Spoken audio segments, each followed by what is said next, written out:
So all I'm asking, what I'm seeing here is that we're giving the schools right now, $200,000 from the county, more than we gave them last year. So everybody in the, in the county is taking cuts. A lot of people lost their jobs.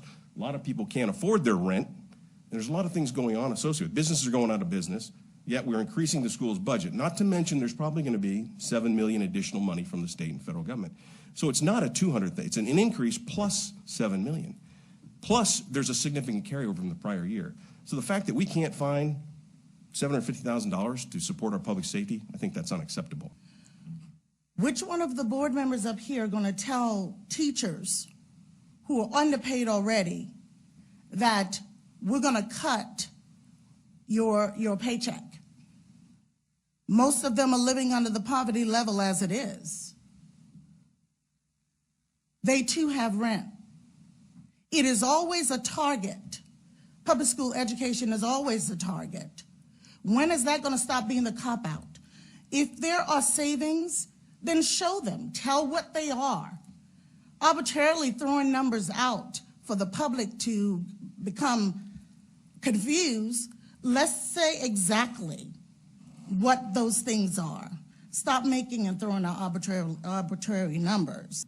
To pay for that without the equalized tax rate could have been done. And actually, I think I did say that this will cost an additional 5 pennies on the tax rate. We typically bring in about $6 to $8 million in new revenue. This was before the pandemic, obviously.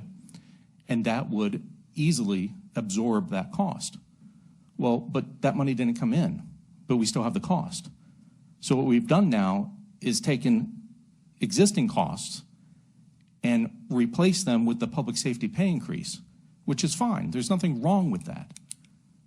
But I'm not arguing that we should do anything about it and remove it, but I do think that an additional increase just for public safety, after they just received a very well-deserved increase at this time, when we're spending down our savings account, when we're hoping that this isn't going to be that bad, this is not the right time.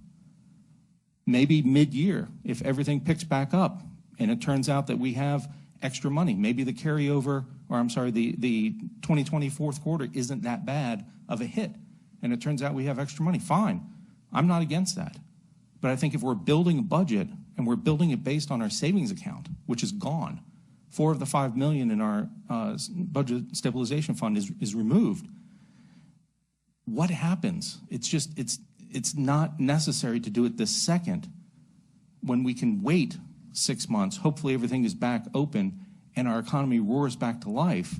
That's the time that we can look and go, okay, fourth quarter wasn't that bad. We have extra money. Now where can we spend it? How can we make up what we have done? But that's not the point. That was my whole point I wanted to make, is I'm not attacking public safety at all. But I just don't think that this is the proper time to do it. Mr. Chairman. Yes, go ahead. Mr. Yabowski, I agree with your statement that you just made about that, and that's something that we've got to look at too. We don't know.